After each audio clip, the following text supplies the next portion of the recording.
Today's market call is presented by FactSet, financial data and analytics powered by Tomorrow, and SoFi. Get your money right, all in one app. Welcome to Market Call. I'm Dan Nathan. That's Carter Worth of Worth Chart. And Carter, welcome to the program. For us, things are moving. Always something to do. That's the beauty of it, right?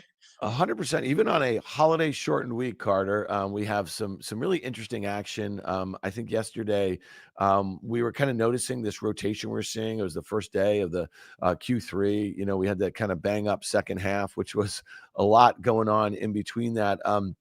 So we're going to talk about some of these rotations. We got a lot of questions about small caps playing a little bit of catch up yesterday to the major indices. We'll throw the regional banks in there. Also, you brought some charts for us.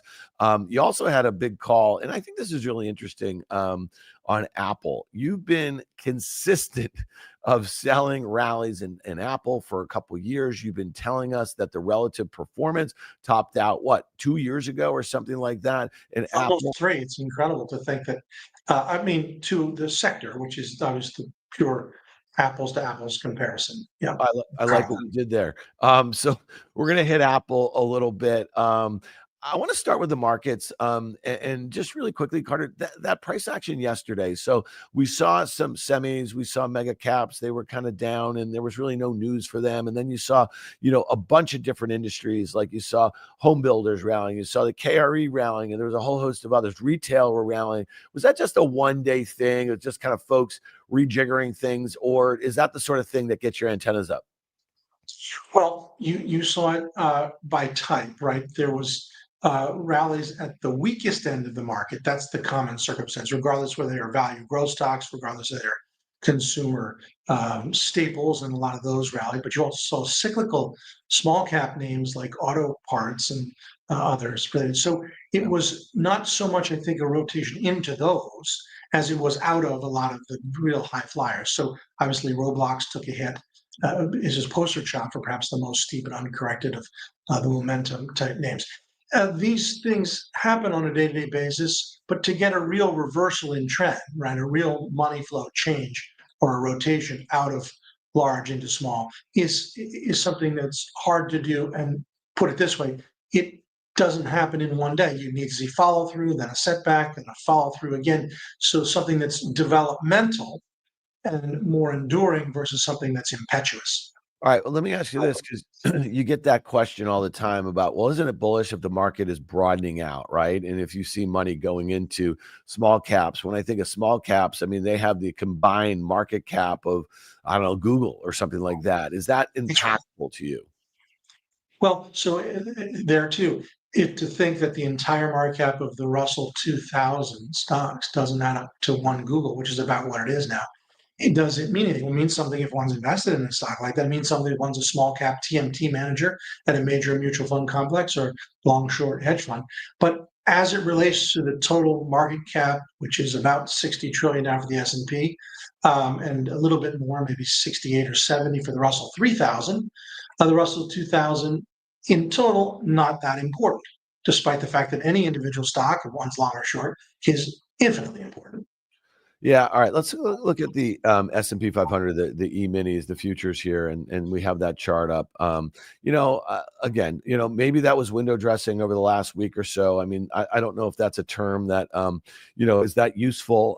I remember sitting on trading desks, where the incentives for lots of folks are pinned to quarter over quarter performance, whether it's year over year, whether it's not really year over year, but it's, it's really relative to the market. And sometimes you'll see folks just kind of mark positions up, or it's really hard to mark indices up. But if you mark individual positions that have a decent weight, you might get this sort of price action. When you see that sort of breakout that we had, the futures were trading in around 6,000 there, and you see that kind of, very methodical, low vol move higher. What does that kind of mean to you? Well, it's a cumulative effect of the money pushed into the market since the low of April 7th versus the cumulative effect of the money that was abandoning the market in the preceding 7-week sell-off, leaving us now back exactly to where we were. This is the continuous contract. The actual front month has not made a new high, interestingly. But this is more in line with the S&P, slightly above the prior high.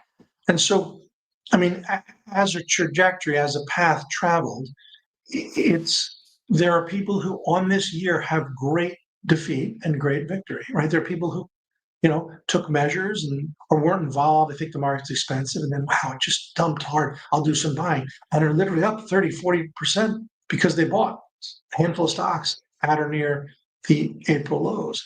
There are people who literally have the exact opposite experience, right? Who sold everything at the bottom and now are like, what did I do? It's ever thus. And we all get, there's an expression, knickers in a twist. Sometimes you get flat-footed and you get wrong-sided, and it's just what it is. But what we know is that the market in and of itself has simply recouped losses associated with the tariff or tariff-related sell. Yeah, and there's some tariff news out today. We're going to hit that in a second. And obviously, there's a whole host of names that have been waiting to hear what the sort of tariffs are going to look like in any sort of trade deal that we have. There was a deal announced by Trump, with Vietnam. And Vietnam is an interesting one as the U.S. has kind of diversified some of their supply chains, out of China into countries like Vietnam. So we'll hit that in a second. As far as the S&P, I'm still looking down, Carter, at that kind of flattening 150-day that you use there. What is that, like 58.80 or something like that? I think a retest back towards there would make some sense. I think when you have a market run like this into an earnings season after the period that we just had, I'm thinking that that's going to be a hard thing to kind of keep going. But that's my 2 cents. I want to hit you on something here that I think is going to get you a little, activated here, because I've heard this is a topic in the past. You and I have been doing this together for a very long time. And it comes from our main man, John Butters, over there at FactSet. He is the senior earnings analyst. Every week he writes the earnings analyst insight blog. You can have it in your inbox. You just have to go to factset.com/insight/subscribe. All right. Now, this is going to be one where don't shoot the messenger here, Carter, okay? Because our main man, John Butters, he does what you do, making no judgments, no that sort of thing. All right. He's just collecting the data here. In this week's earnings insight blog, he's talking about the S&P 500 bottoms up target prices versus the closing price. And so here we are. The bottom up target price for the S&P 500 is 66.87. Okay, this implies an 8% price increase for the index from Monday's close, where 62.04. Since hitting a recent low on May 14th, the bottom up target price has increased by 2.5%. Okay, so let's talk about this for a second, because you've been on the street for nearly 30 years. You have lots of views on analysts and strategists putting target prices on there. Now, the only thing I'm going to say with John's work here, I like seeing this because it gives me a sense for sentiment among some of these strategists, if that makes some sense. Sure. So let's look at simply the chart, the two-line chart, make that the big part of the screen, and discuss it in a very quiet, candid way. The ability to predict the future is very hard in any endeavor, whether it's sports betting or politics or outcome of elections, and certainly in markets. But the best way, it turns out, as it's the oldest way, is to study price. There's wisdom in price. It is not to study operating businesses and their income statement and their balance sheet, and then to put a 12-month price target on based on two things that are unknowable: what the company will earn, and of course, what multiple to assign to those earnings based on another unknown, the prevailing rate of government interest. So on whether it's 2-year paper or 10-year paper, T-bills. But what we do know, and these statements I'm going to make are incontestable because they are true. Since being tracked, going back to about 1994, sell-side strategists as a group have called for the market to go up every year. So never once as a group have they called for the market will be down this year. And that's why, because that's not their job. It's called the sell side for a reason. They sell securities. They bring companies public, and then they unload those securities onto the public. Sometimes they're great winners. People make fortunes, and sometimes they're losers, like Warby Parker or something like that, where they go down and down and down. buyer beware is a great expression. And so the sell side is selling securities. And so no one wants the strategist to be bearish.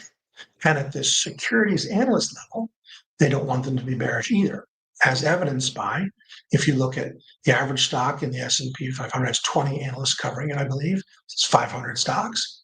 And of those thousands and thousands and thousands of ratings, how many are rated sell? 5.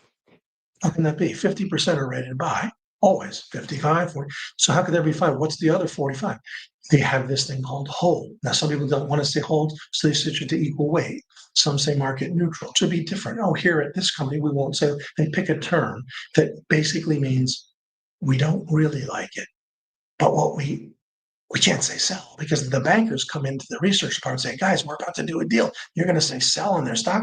And so this is how it works. It's I did it. It's not their fault. And so the analysts don't say sell. They say hold. That's a wink. It's a euphemism for don't really like it, but I won't get invited on the golf tour and then the plant visit, and I won't get the book to bill ratio early or whatever it might be. Okay. So now let's look at the bottoms up price target. There are 2 lines. One is black and one is blue. Now, the price target is the black line and the market is the blue line. So which leads which? Well, let's start at the top. The market peaks in February, that blue line, you see it there, 19th, and the black line continues to go up. The market drops 21%. When does the black line start to go down? After the market stopped 10, 12, 13, they're like, oh boy, no one's going to my price target. So they start lowering the price. They didn't predict the move. Remember, the market's going down already. The stocks are dropping. And so then they go, well, my price target is now 40%. I can't do that. So they lower their price target. And now what happens? The market bottoms on April, 7th? And they don't start moving the black line back up until the market's already bounced 15, 20%. The black line lags the blue line. The blue line is fact, it's price. The analysts, I did it for a living, 2-3 years. I could not shave in the morning. I tell you, I got the 3 bourgeois trades: banker, lawyer, doctor. I said, well, guess I'm not a banker. So I got out the LSAT books and the MCATs. I said, I'll try one of those. And I ran into a man who said, come over here, I'm going to show you something. Changed my life. Told me about charts and price action. That chart on the left is 100% evidence why price targets and analysts' projection of the future is preposterous. Now, the asterisk to all of what I said is this. Is there a relationship between the price of company shares and the earnings? Yes, over 10 years or 4 years or 2 years, long term. But here and now, this month, this week, stocks drop 30, 40%, recover, could be NVIDIA. And he said it has nothing to do with earnings. So looking at valuation, looking at price targets for the intermediate business of buying and selling securities is patently wrong. Yeah, that was amazing, epic. And I think what I'll take away from that is the TLDR is that most strategists are just chasing their own tails and chasing the price action in the S&P 500.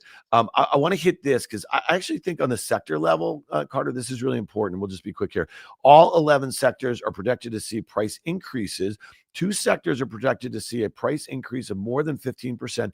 Healthcare and energy, 2 massive laggards, right? 3 sectors are projected to see a price increase of less than 5%. Financials, industrials, and communication services. Those are 3 of the leaders. Give me the 411 on that, how you see through the lens of the sell side and the way that they are kind of projecting, price targets on these names.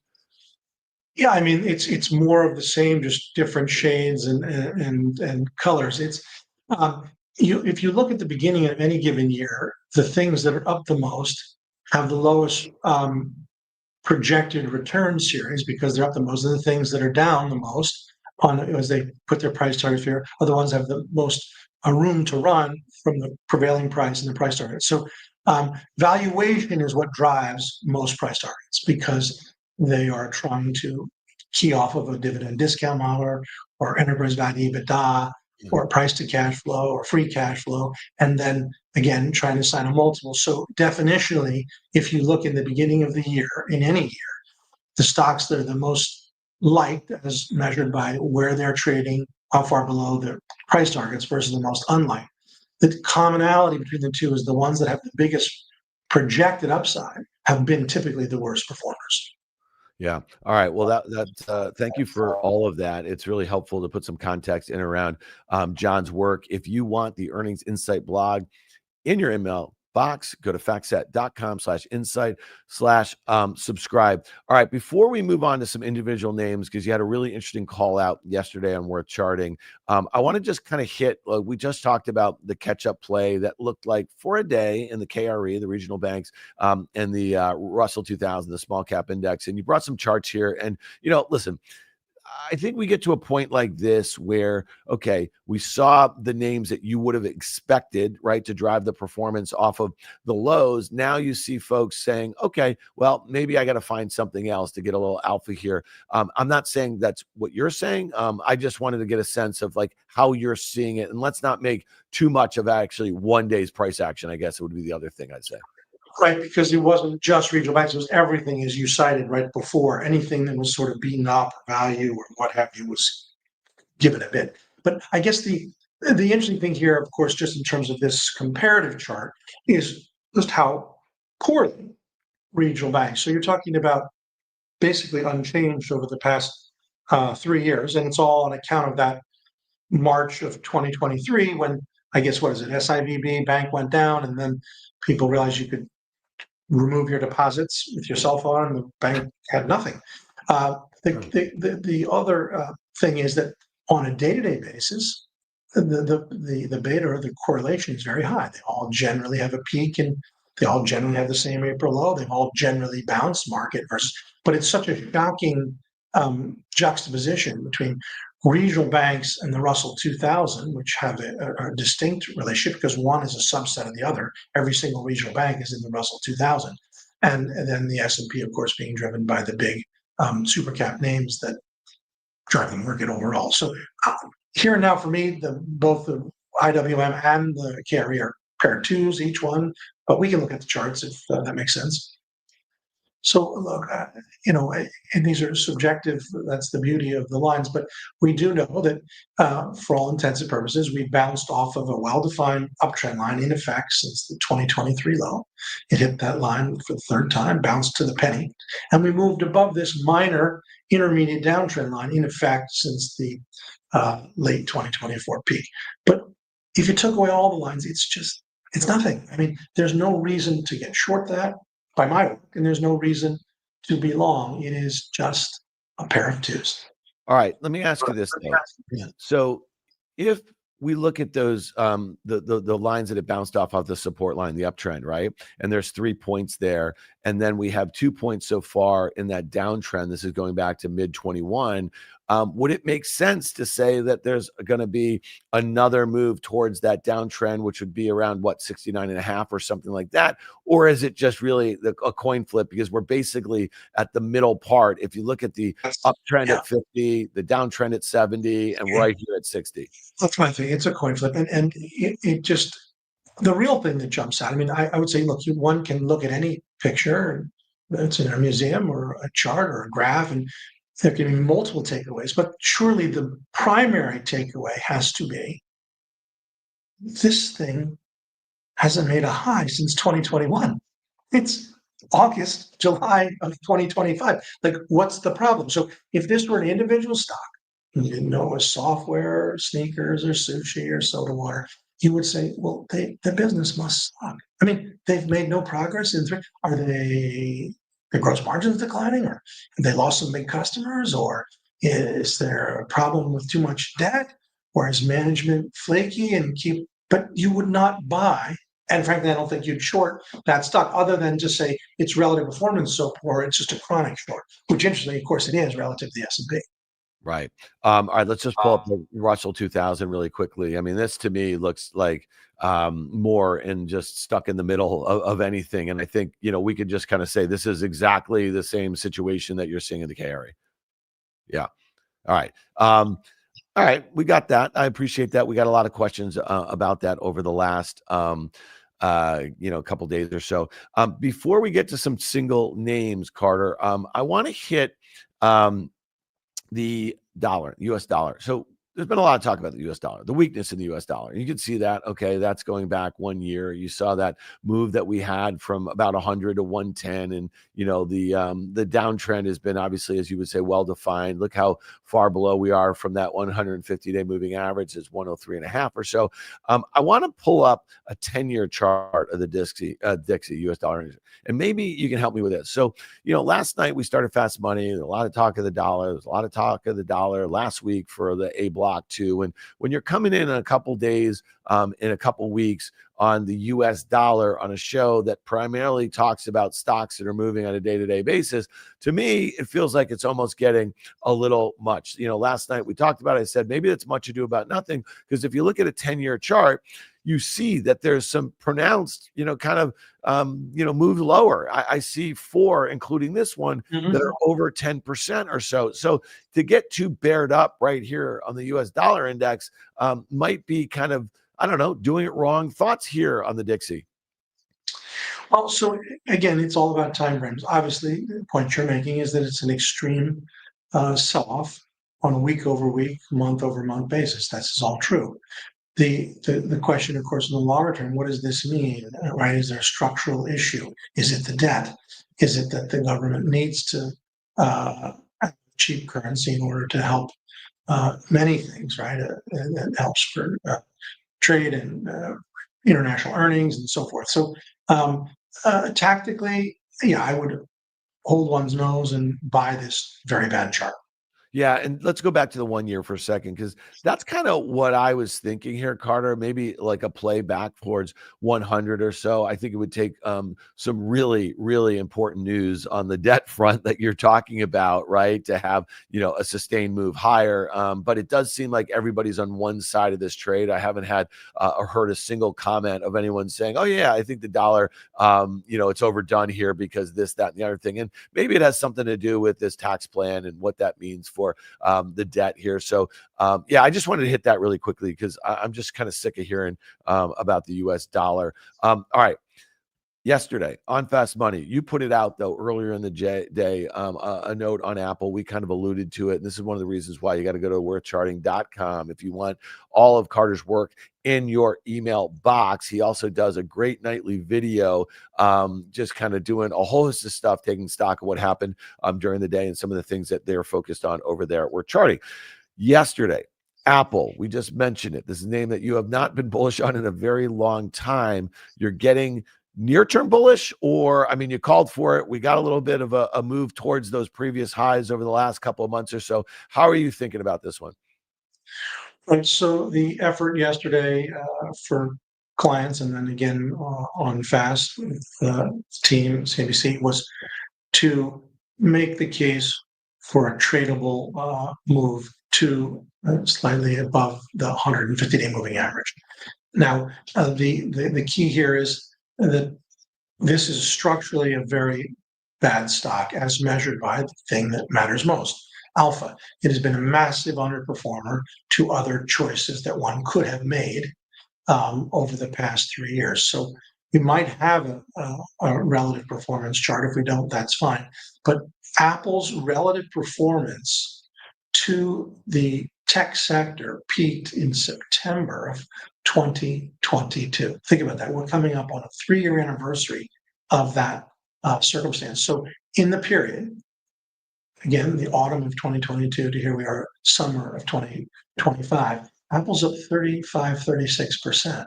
The S&P is double that, it's 70, and the tech sector is up 110. So that's the definition of a bad pick. Being up, but being up less than other choices one could have made is negative alpha, so to speak. So here is, for this purpose, the chart of Apple, and then this goes through the published note yesterday. If we look at the second iteration of the chart, we have moved out of this formation. Some people call it a symmetrical triangle, call it a wedge, you can call it converging trend lines, but it's a development that is, over time, history shows, bullish and positive. If we look at the next set of the 150-day moving average, which is a key measure of trend, is at 221 and coming down as depicted by the dotted lines. And so we're thinking a move to it, which is about, again, to the 220 plus minus level. Then I think we might have one more iteration. There it is with the 100-day itself. And then finally, I believe you have all the lines together. And so the apex of the formation that's been in effect since Apple's peak at 260 and its plunge low of 170 comes into play at or near the 220 level. And that was the point of the report yesterday, to buy Apple for this prospective 6, 7, 8% bounce. Yeah, and my comment on the show last night was that if you took the name Apple off of it, I see exactly what you see, and that's how I would be inclined to play that. But I'm actually clouded a little bit by some of the fundamental news, which you call fundamentals, but that's that's how we think about these things. And it's interesting because there's an analyst at Jefferies, and this goes to what you were just talking about, analysts and ratings and the sell side and all this sort of stuff. And so normally you'd see Jefferies upgrades Apple. You'd say, oh, well, that's, the guy's getting increasingly bullish. But this is going from a hold or to a hold for an underperform. And also the point that you made is that bankers don't like their analysts having sell names on a rating. That's why they call it an underperform, right? So they're going from basically a sell to a hold. Not particularly bullish there, is it, Carter? No, those are just words, right? I mean, what does that even mean, right? It's not his fault or her fault. Maybe it's oh man, when I old, young. It's not about that. I mean, think about all that is known and knowable about the Apple Corporation. The 100,000 employees, the data scientists, the engineers, the software, the people that beta test their products, the people who study the cell phone market, consumer disposable income trends, all of it. You can study Movado, you can study Swiss banks. It's a watch company too. And that it's just not having, it's not his fault, her fault, it's their job. But to think that one mere person who she gets up every morning, puts her pants on the same way, and they're gonna tell us it's whole, now it's underperforming 188. But literally it has no more value than a bottle cap. Yeah. All right. I'm with you. And again, I often say this, I love to hear what analysts are doing and how many are doing the same thing or where they are just from a sentiment standpoint. I don't think upgrades and downgrades move stocks the way they do, Carter. Remember, I mean, it used to be a thing. And that used to be the thing where, PMs or traders, they try to game it. They try to figure out where. Oh, for sure. Yeah. And so that's kind of gone. All right. I got to hit this because on Monday you said that you would be a buyer on pullbacks of Nike. I know it's one that you thought it was not a pair of twos. You were leaning. If you had to pick, you said I would lean long. Okay, and here you are. You had that gap above the 150-day. And the news today, Trump announces a trade deal with Vietnam. Now, what's interesting to me is like we focused on all these bilateral agreements and, Trump wanted manufacturing. Biden wanted manufacturing. I think U.S. wanted manufacturing away from China. This is after COVID and moving to some other nations that we have less, kind of contentious sort of relationship. Well, Vietnam was a huge beneficiary of that. Vietnam has been a beneficiary of that for, I want to say, a decade or more. And so Nike manufactures a lot of their stuff in Vietnam. They announce a trade deal. It doesn't look particularly great, but 20% tariffs. We have a huge deficit from the trade front with Vietnam. We basically trade, or there's approximately $138 billion of trade, and we have a $123 billion deficit. Well, why is that? Because they make the crap and they send it over here and we buy the crap, right? And the Vietnamese, who their average per capita income is probably a fraction of what a U.S. is, and they can't buy our stuff. Like there's nothing for them to buy. So a lot of this stuff to me is just a little bit of a fugazi when you're talking about these bilateral agreements, and it's just the U.S. kind of bullying a little bit. But that's I'll get off my soapbox, but I just wanted to give some clarity because we're going to hear a bunch more of these. He put a July 9th deadline on a lot of these bilateral agreements. This was probably an easy one for the Vietnamese. They need us to buy their stuff. Yeah, I mean, look, there's a lot of economic theory on tariffs. Even Warren Buffett, one point has been pro tariffs, negative tariffs. Now, look, and I'll have the name of the country wrong, but it was something like, well, it's a 100% lopsided with America because they sell bamboo to us. We don't have bamboo. Well, Well, you got to get your bamboo somewhere, right? Anyway, but as to the stock, and that's what's important, we have the gap up, the re-rating, if you will.